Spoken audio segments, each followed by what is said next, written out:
And he said, and they are breaking up our family, and that is our culture. And soon it will be endemic within the entire cultural structure.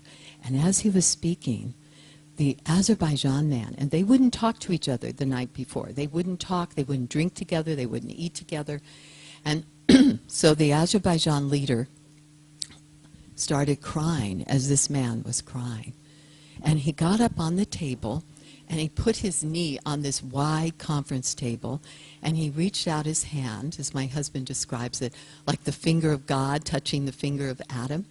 And he reached out, and with tears in his eyes, he said, "You sound just like me."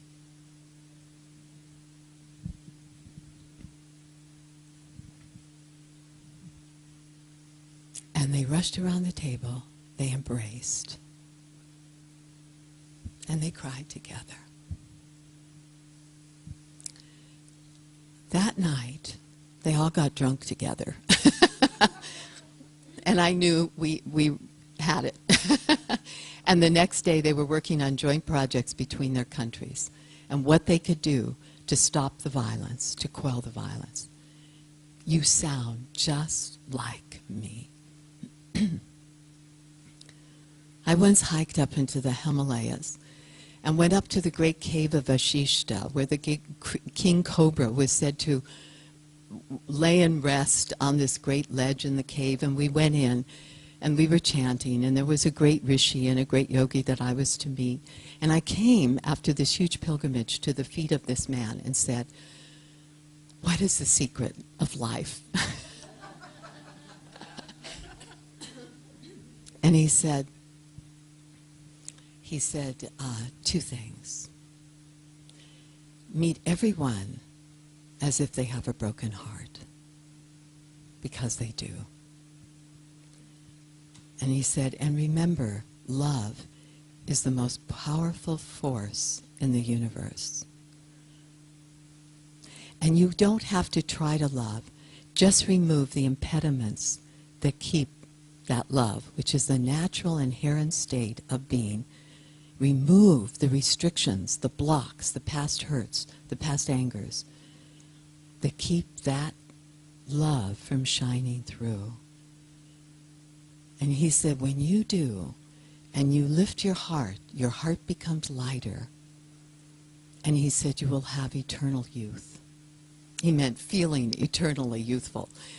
And I thought, well, I came all this way, and I thought, I wanted to get a little more. But as I left, I realized that was the most powerful thing to remember, that love is the greatest power in the universe. Can we let go of all these hurts, the storages we've held in pockets of our heart that contract and cause us to continue to see the separation? Can we let go of that?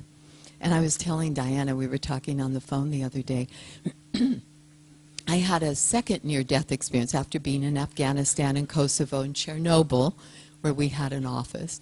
I've been exposed to a lot of the radiation and depleted uranium from the nuclear waste in our bombs and our radium-tipped bombs, and or Chernobyl, the great nuclear plant that's not so great anymore, and it caused, I was told, some scarring of the inner organs that led to diabetes. So I ended up in the hospital with a complication and was two hours from dying.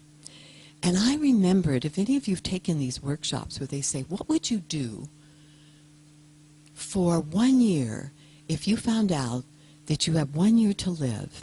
What would you do? And you write down everything you're going to do, make this long list. What would you do if you had 6 months to live? So you make another list, trimming that back. What would you do if you had 3 months to live? And you make your list get shorter. What would you do if you had 1 hour to live? And they said to me, you have 2 hours to live. I thought, wow, that's an eternity. And how we reprioritize our life in that moment. We don't think of what we're going to do, what our ambitions have been, what we have left to finish up. None of that. It all goes back to the heart. And it all goes back to let go of any little past residue that may be lingering, that divides us one from the other, that has divided me from someone else. And I went back into that place, healed any residue in the heart, and just loved. It all comes down to that, and that's what, Diana, you were saying that too. We just come back to love. As Marianne Williamson says, return to love. And it's very funny, on the way to the hospital, as they were rushing me to the hospital, Marianne Williamson called me on my cell, and I couldn't talk. I mean, literally, I was dying. And so, she, excuse me, she said to my daughter, put the phone up to your mother's ear. And she put it up to my ear. And I said, oh, I can't talk, Marianne, I can't talk. She said, don't talk, just listen. And she started telling me all these positive, wonderful things. You know, and it wasn't about living or dying. It was how we prepare ourselves in whatever crises may come up. And as I got there, and they said, we don't know how you survived.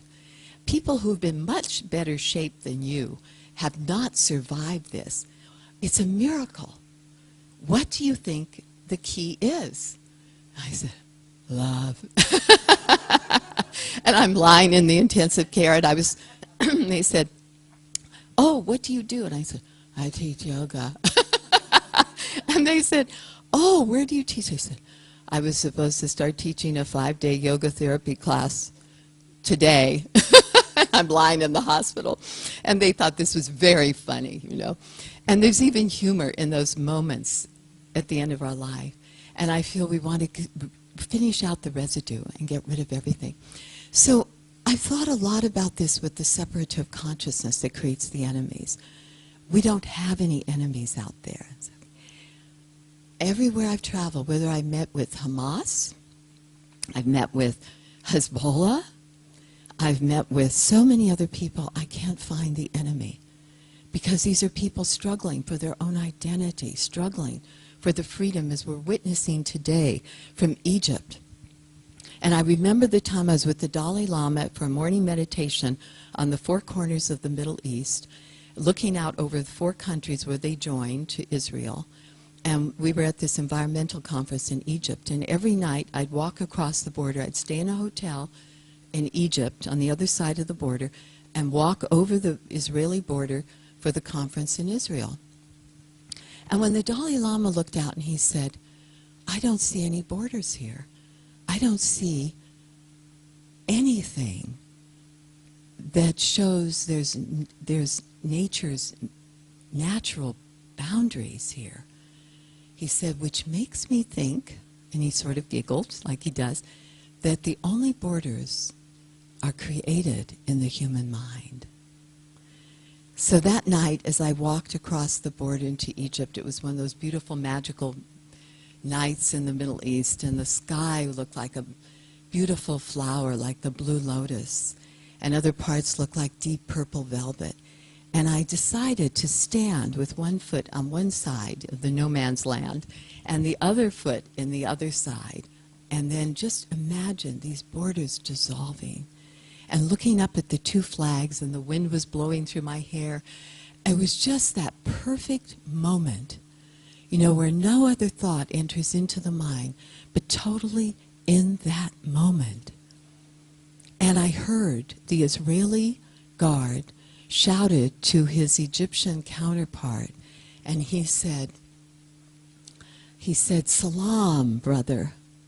And then the Egyptian shouted back to his Israeli counterpart and said, "Shalom, brother."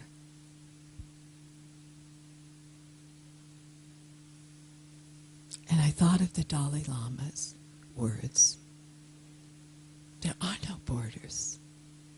It's only created in the human mind. And as I stood there, I remembered I met with the Egyptian ambassador a few days before in Washington, D.C., and I said, "But you have a peace with Israel." He said, "A cold peace." So as I stood there, I imagined this becoming a warm peace. And I imagined that through my being, I could draw this in and bring it together.